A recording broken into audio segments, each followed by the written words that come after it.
தகவல் தொடர்பு பிரிவின் சார்பாக நடைபெறக்கூடிய இந்த டேலண்ட் சர்ச் நிகழ்ச்சி ஜக்கையாக செல்லப்படுகிறது.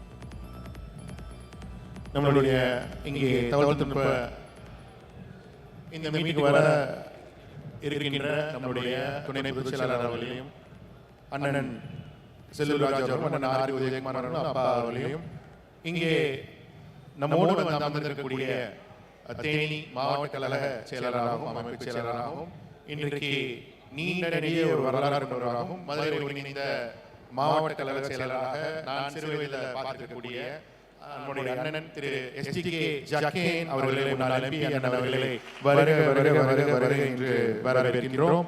அவரோடு இணைந்து நம்முடைய டாக்டர் அண்ணன் அவர்களும் நம்முடைய தேனி கழக மாவட்ட கழக செயலாளர் அண்ணன் நம்முடைய சிறந்த செயற்பாட்டாளர் கட்சி கழகத்தை தொடர்ந்து முன்னிறுத்தி ஒரு கடினமான காலத்திலையும் கொண்டு செலுத்தி பல்வேறு வகையான நிகழ்ச்சிகளை முன்னிறுத்தி நடத்தி இப்போ ரீசெண்டாக கூட ஒரு மிகப்பெரிய மாபெரும் நிகழ்ச்சியை பொதுச்செயலாளராக ஒருங்கிணைத்து மிகச்சிறந்த ஒரு எழுச்சியை ஏற்படுத்தியிருக்கக்கூடிய அண்ணன் முருகோடை ராமன் அவர்களையும் வருக வருக வருக என்று வரவேற்று வருகிறேன். இங்கே இந்த ஒரு நிகழ்ச்சிக்கு நம்முடைய நிறைய டேலண்ட்ஸ் அறிமுகப்படுத்தணும்னு பார்த்தோம். மிக முக்கியமாக என்னுடைய மண்டல செயலாளர்களுக்கு நம்முடைய மாநில பொறுப்பாளர்களுக்கு ரொம்ப அடிப்படையான விஷயம் என்னன்னா ஒரு மோனோலாக் பேசக்கூடிய தம்பிகள், யூடியூப்ல நிறைய மோனோலாக் பேசக்கூடிய தம்பிகள், சிறப்பாக பேசக்கூடியவங்க, தன் கருத்தை கோபமாகவோ நகைச்சுவையாகவோ பதிய வைக்கக்கூடியவங்க, இவங்க தான் முக்கியமான தேவை அப்படின்றது பார்க்கிறோம். அது மட்டும் இல்லாமல் நல்ல ஒரு கான்வர்சேஷன் வளர்க்கக்கூடியவங்க, தொடர்ந்து போடக்கூடியவங்க ரொம்ப முக்கியம். ஸோ அந்த கான்வர்சேஷன் இருந்தால் தான் மக்கள் பார்க்கறதுக்கு அது ஒரு நல்ல ஒரு விஷயமாக இங்கே முன்னெடுக்கப்படுறது பார்க்கிறோம். தொடர்ந்து நம்ம மிக சிறப்பான ஒரு கான்வர்சேஷன்களை எல்லா இடத்துலையும் போட்டுக்கொண்டிருக்கக்கூடிய நம்மளுடைய திரு பரணி அவர்களையும் திரு பாலாஜி அவர்களையும் இங்கே அந்த கிருஷ்ணகிரியில் பெங்களூர் இருக்கக்கூடிய ஒரு பையன் தொடர்ந்து எந்த ஒரு அச்சுறுத்தலுக்கும் பயப்படாமல் இந்த கழகத்தின் நம்முடைய சாதனைகளை சொல்லி, திமுக கழகத்தின் வேதனைகளை சொல்லி தொடர்ந்து மக்களிடையே கருத்துக்களை கொண்டு சேர்த்து கொண்டிருக்கக்கூடிய நம்முடைய பரணி அண்ட் பாலாஜி அவர்களை வருக வருக என்று வரவேற்கின்றோம். அவர்களுடைய சேர்ந்து இந்த பாட்காஸ்டில் இணைந்து தொடர்ந்து தங்களுடைய கருத்துக்களை தெரிவிப்பதாக கேட்டுக்கொள்கிறோம். அவங்களே நிறைய இன்னைக்கு கரண்ட் ஈவென்ட் ஏதாச்சும் வச்சிருப்பாங்கன்னு நினைக்கிறேன். So I think they have to proceed with that. Thank you. Thank you, Bharat. Thank you, Balaji. Thank you.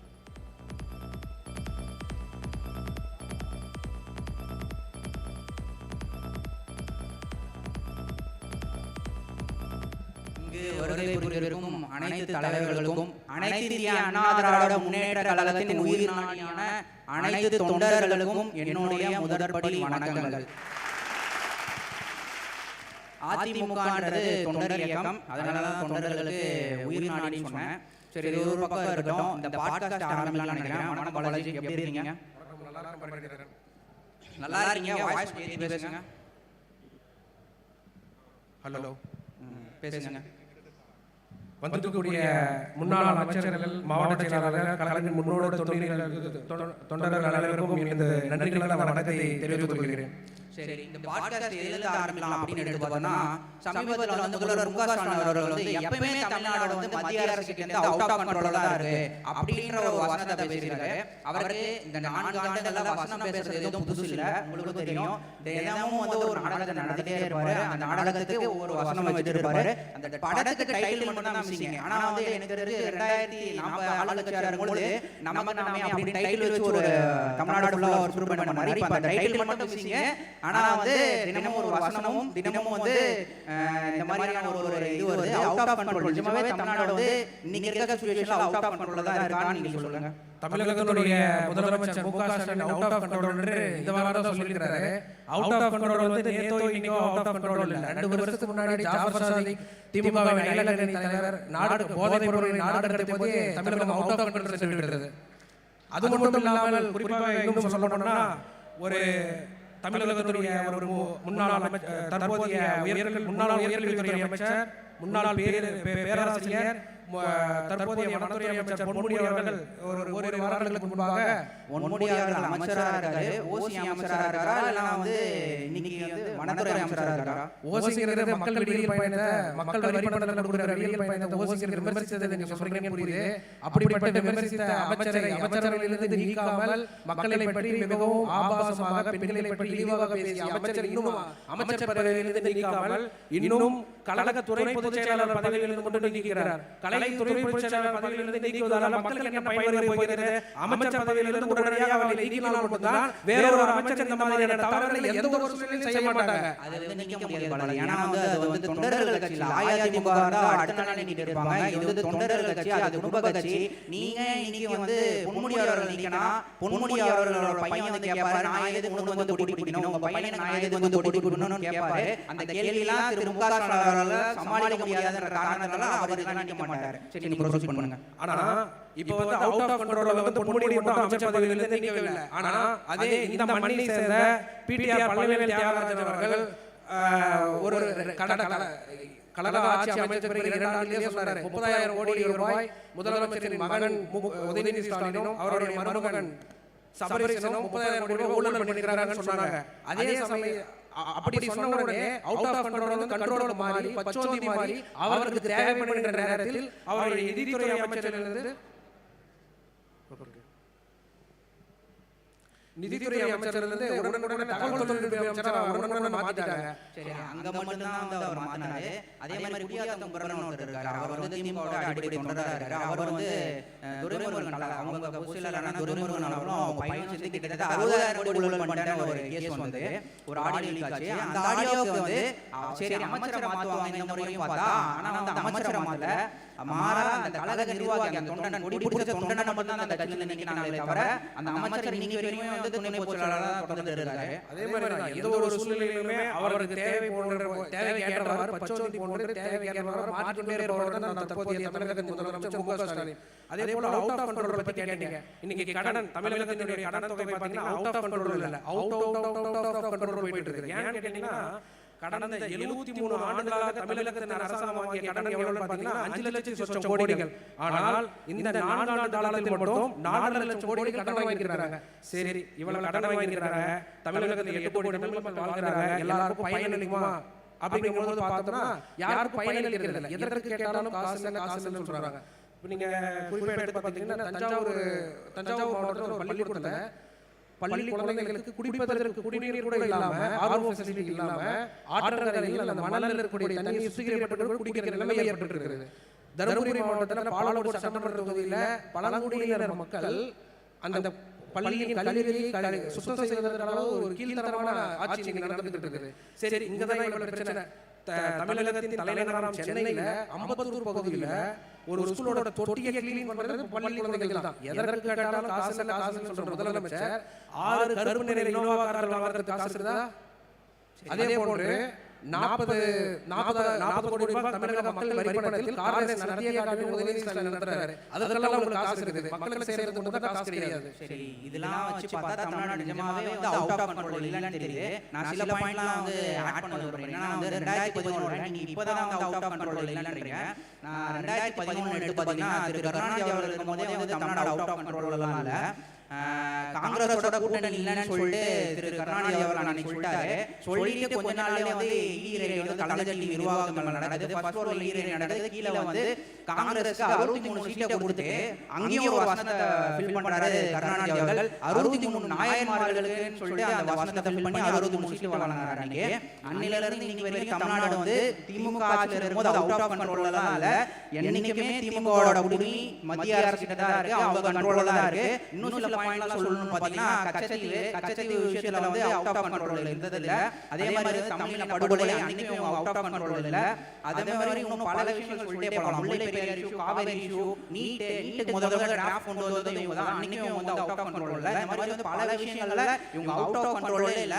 இன்னைக்கு எலெக்ஷன் வரப்போகுது 2024ல, அதனால புது வசனம் வந்து புது வசனகர்த்தாவா யாரா நியமிச்சிருப்பாங்க போல. அதனால வந்து இவங்க இன்னைக்கு வசனத்துல மூலமா அவுட் ஆஃப் கண்ட்ரோல் ஒரு பொய் செய்தியை மக்கள் வந்து சொல்லிட்டு சொல்லிட்டு வராங்க. அனைத்து இந்திய அண்ணா திராவிட முன்னேற்ற கழகங்கிறது பாத்தீங்கன்னா என்றுமே மக்களுக்கான ஆட்சியை செய்யக்கூடிய அரசாங்கம். எப்படி குறிப்பா பாத்தீங்கன்னா அன்றாடம் கூலி தொழில் செய்யக்கூடியவர்கள், பாமர மக்கள், அவர்கள் பயனளிக்கும் வகையில் ஆட்சி செய்தவர்கள் அனைத்து இந்திய அண்ணா திராவிட முன்னேற்ற கழகத்தின் ஆட்சி. ஆனா திமுக ஆட்சி அப்படின்றது தேர்தலுக்கான ஆட்சி. எலெக்ஷன் நடந்தா உடனடியாக வாக்குறுதிகளை பொய் வாக்குறுதிகளை தயார் பண்ணுவாங்க, விளம்பரங்களை மேம்படுத்துவாங்க. அந்த மாதிரியான விஷயங்களை பண்ணி எலெக்ஷன் டைம்ல மட்டும் மக்கள் கண்ணு தெரிவாங்க. எலெக்ஷன் முடிஞ்சிச்சா அவர்களும் அவருடைய அமைச்சர்களும் சகாக்களும் வளர்வதற்காக மட்டுமே அவர்களுடைய கட்சி நடத்துகிறார்கள் திமுக.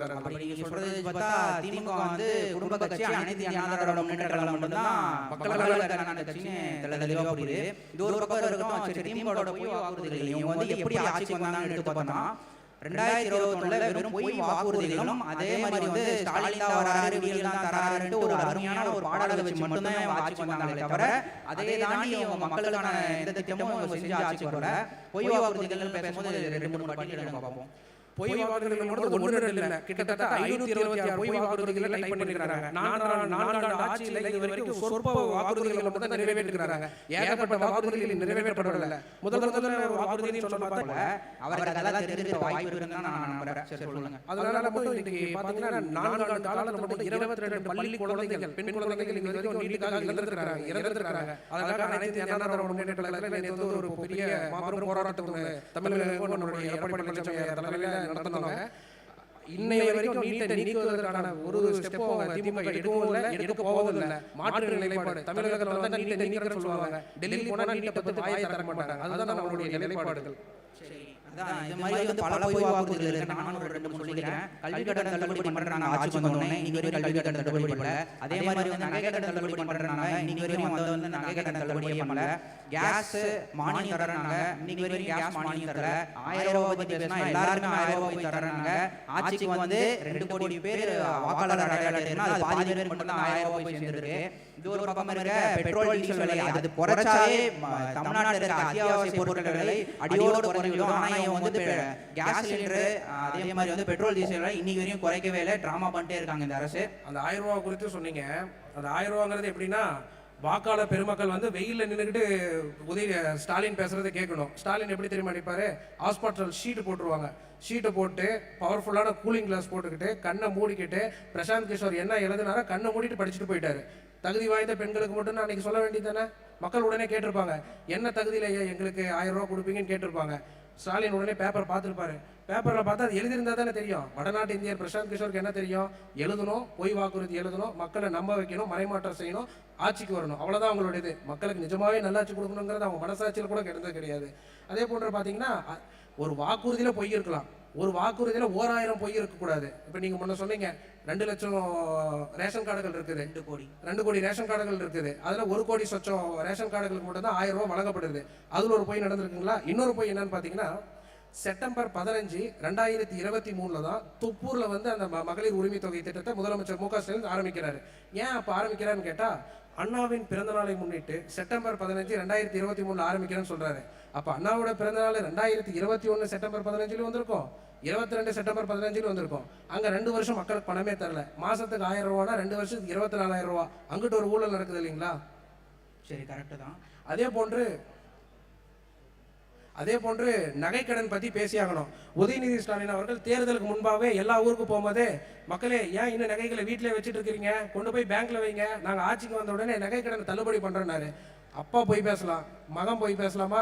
எல்லாருமே தாத்தா முதல் அப்பா மகன் பேரன் வரைக்கும் பொய் பேசியே வளர்ந்துருக்கிறாங்க.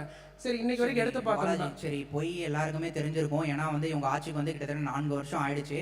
மக்கள் இப்போ எல்லாருமே தெரிஞ்சுட்டாங்க. இனியும் விளம்பரத்துக்கு நம்ப மாட்டாங்கன்னு தெரியும். நம்ம ஒன்று மட்டும் பேசி முடிச்சுக்கலாம்னு நினைக்கிறேன். ஏன் எடப்பாடி கே பழனிசாமி அவர்கள் 2026 தமிழகத்தின் முதல்வராக மீண்டும் அரியணை ஏற வேண்டும்னு சொன்னா அவர் செய்த 4.5 ஆண்டு கால வளர்ச்சியே போதும்.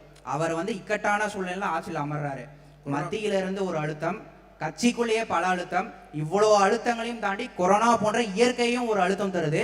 நிதி இல்லை, நிதி பற்றாக்குறை, அப்பையும் ஒரு தலைவன் சிறப்பாக கையாண்டுறார். இத்தனைக்கும் அவர் வந்து ராஜ பரம்பரையில் பிறக்கல, சாதாரண விவசாய குடும்பத்தில் பிறந்த ஒரு தலைவர். விவசாயிகளுக்கு என்னென்ன செஞ்சாருன்னு எடுத்து பார்த்தோம்னா மும்முனை மின்சாரம் வழங்குறாரு. ஒரே வருஷத்துல, அதாவது ஒரே வருஷத்துல 2 முறை விவசாய கடன் தள்ளுபடி செய்த ஒரு மாபெரும் தலைவன். இந்திய வரலாற்றிலே யாருமே அந்த மாதிரி பண்ணல. அப்படி செய்த ஒரு சுதந்திரம் பெற்ற தமிழ்நாட்டில் உயிர் நாடி திட்டம் அது. அப்ப இருந்து காமராஜர் காலத்துல இருந்து அத்திக்கடை அவனாசி திட்டத்துக்காக போராட்டம் நடத்தி அனைத்து இந்திய அண்ணா திராவிட முன்னேற்ற கழகம் எடப்பாடி கே பழனிசாமி அவர்கள் 2000 கோடி மாநில நிதியிலிருந்தே அதை செயல்படுத்தினாரு. அதுவும் கொரோனா போன்ற பேரிடி சமயத்துல. அது மட்டும் இல்ல, மேட்டூர்ல இருந்து உபர்நீர் திட்டம், கிட்டத்தட்ட 100 ஏரிகள் நிரம்புற திட்டத்தை அனைத்து இந்திய அண்ணா திராவிட முன்னேற்ற கழகம் அண்ணன் எடப்பாடி கே பழனிசாமி அவர்கள் செயல்படுத்தினாரு. நீங்களும் ஒரு 2 பாயிண்ட் படிங்க, அதோட முடிச்சுக்கலாம். நம்ம இப்போ குறிப்பாக பார்த்தோம்னா நீட் வந்து தமிழகத்திலிருந்து நீக்க முடியலங்கிறது எல்லாருக்குமே சிரமம் ஏற்பட்டது. அண்ணன் எடப்பாடி கே பழனிசாமி அவர்கள் என்ன பண்ணாரு, அவர் வந்து ஒரு விவசாய குடும்பத்திலிருந்து வந்தவர், அரசாங்க பள்ளியில் படித்தவர். அப்படிப்பட்ட மாணவர்கள் எப்படி போய் படிப்பாங்கன்றதுக்காக 7.5 இடஒதுக்கீடுங்கிற ஒரு திட்டத்தை கொண்டு வரும் பொழுது கவர்னராக இருக்க பன்வாரிலால் புரோஹித் அந்த திட்டத்துக்கு ஒத்துக்க மாட்டேங்கிறாரு. இடபிள்யூஎஸ்க்கு 10% கொடுத்தால்தான் இந்த திட்டத்துக்கு கையெழுத்து போடுவோங்கிறாரு. ஆனால் நம்மளுடைய இது ஒரே நிமிஷம் இப்போ குறுக்கிடுறதுக்கு மன்னிக்கவும். இந்த உதாரணத்தை சொல்லும் போது இப்போ அனைத்து இந்திய அண்ணா திராவிட முன்னேற்ற கழக பொதுச்செயலாளர் எப்பயுமே சொல்லுவாரு, கூட்டணி வேறு கொள்கை வேறு. அதற்கு எடுத்துக்காட்டா இதை நம்ம சொல்லலாம். இப்ப சொல்லுங்க, எவ்வளவு பெரிய மத்திய அரசாங்கம் இருந்தாலும் சரி, கவர்னராக இருந்தாலும் சரி, அவர்களை எதிர்த்து கூட முதலமைச்சர் தனி பிரிவில் இருந்து அந்த திட்டத்தை அந்த ஆண்டே செயல்பாட்டில் கொண்டு வந்து மாணவர்கள் இன்று வரைக்கும் வருடத்திற்கு 3000 குழந்தைகள் நீட்டினால் அரசு மருத்துவக் கல்லூரியில் படிப்பதற்கான வழிவகை செய்து கொடுத்தவர் எடப்பாடி கே பழனிசாமி அவர்கள். குறிப்பாக நான் தருமபுரி மாவட்டத்திலிருந்து வரேன். தருமபுரி மாவட்டத்தில் பார்த்தீங்கன்னா ஒரே குடும்பத்தை சேர்ந்த 3 குழந்தைகள் இன்றைக்கு வந்து மருத்துவ மாணவர்களாக பயன்பெற்று இருக்கிறாங்க. சேலம் மோகன் குமாரபாளையம் மருத்துவமனையில் 2 குழந்தைகளும், கரூர் மருத்துவக் கல்லூரியில் ஒரு குழந்தைகளும் படிக்கிறாங்க. இது மட்டும் இல்லாமல் இன்னொரு திட்டம் என்னன்னு பார்த்தீங்கன்னா 17 மருத்துவக் கல்லூரிகள் 10 ஆண்டு அதிமுக ஆட்சியில் கொண்டு வரப்பட்டுள்ளது. இந்தியாவில் இருக்கக்கூடிய மாநிலங்களில் எந்த ஒரு மாநிலத்திலும் இவ்வளவு மருத்துவக் கல்லூரிகள் இந்த பீரியட்ல கொண்டு வந்ததுக்கான சாத்தியக்கூறுகளே கிடையாது. சரி பாலாஜி, நம்ம வந்து பல திட்டங்களை சொல்லிட்டோம். மக்களும் இப்போ வந்து தெளிஞ்சிருப்பாங்க. இனி வரும் காலத்துல தமிழ்நாடு உள்ளவரை, தமிழ் மண் உள்ளவரை, தமிழ் எனும் மொழி உள்ளவரை இந்த மண்ணை ஆளப்போகும் ஒரே ஒரு கட்சி என்னன்னு எடுத்து பார்த்தோன்னா அனைத்து இந்திய அண்ணா திராவிட முன்னேற்ற கழகமாக மட்டுமே இருக்கும் என்று கூறி வாய்ப்பளித்த அண்ணன் ராஜசத்தின் அவர்களுக்கும் நன்றி. இங்கு வந்திருக்கும் அனைத்து தலைவருக்கும் என்னுடைய நன்றிகள், தொண்டர்களுக்கும் என்னுடைய நன்றிகள் என்று கூறி விடைபெறுகிறேன். நன்றிகள். அருமையான இந்த ஒரு பாட்காஸ்டை வந்து ஒருங்கிணைத்து இன்னைக்கு தம்பி அவர்களும் உங்க ஃப்ளோ ஆஃப் தாட், அருமையான ஃப்ளோ ஆஃப் தாட், நிறைய விஷயங்கள் சொல்லியிருக்கீங்க, நிறைய ஸ்டாட்டிஸ்டிக்ஸ் சொல்றீங்க. கழக பொதுச் செயலாளர் எப்படி ஸ்டாட்டிஸ்டிக்ஸ் சொல்லுவாரோ அவரை பார்த்து கற்றுக்கொள்கிற நீங்களும் தொடர்ந்து நிறைய ஸ்டாட்டிஸ்டிக்ஸ் சொல்றீங்க. உங்களுக்கு எங்களுடைய அண்ணன் அவர்களுடைய சார்பாக, நம்ம மாவட்ட செயலாளர்கள் சார்பாக எங்களுடைய வாழ்த்துக்களை இங்கே தெரிவித்துக் கொள்வதில் பெருமை அடைகின்றோம். நன்றி பரணி, நன்றி பாலாஜி, தேங்க்யூ. இப்போது நம்மளுடைய நிகழ்ச்சிகள்ல முத்தாய்ப்பாக தொடர்ந்து நம்மளுடைய செலிபிரிட்டிஸ்னா நம்மளுடைய கழகத்துடைய முன்னாள் சட்டமன்ற உறுப்பினர்கள், நம்மளுடைய கழகத்துடைய மாவட்ட செயலாளர்கள் தான். அப்படி இருக்கிற பட்சத்தில் நம்மளுடைய முன்னாள் சட்டமன்ற உறுப்பினர், இன்றைக்கு மிகச்சிறந்த மருத்துவராக பணியாற்றி கொண்டிருக்கக்கூடிய அண்ணன் சரவணன் அவர்களை நல்ல நகைச்சுவையாக பேசக்கூடியவர், தொடர்ந்து பல பாயிண்ட்டுகளை வந்து முன்வைத்து அவருடைய பிரச்சாரத்தில் கூட பாராளுமன்ற உறுப்பினராக பிரச்சாரம் செய்த போது கூட ஒரு பைனாகுலர் காட்டி பிரச்சாரம் செய்த அண்ணன் அவர்கள், அது போன்ற ஒரு நல்ல பிரச்சார யுத்திகளை கொண்டு மக்களிடத்தில் நிறைய சேர்ந்த நம்ம அண்ணன் அவர்களை இங்கே ஒரு இன்டர்வியூ செஷனுக்காக அழைக்கலாம் நினைக்கிறோம். ஒரு ஷார்ட் இன்டர்வியூ செஷனுக்காக அழைக்கலாம் நினைக்கிறோம். அதில் மிக முக்கியமாக நம்முடைய மதுரை புறநகர் கிழக்கு ஐடி விங் மாவட்ட செயலராக இருக்கக்கூடிய நம்முடைய நண்பர் தியாகு பல்வேறு வகையில்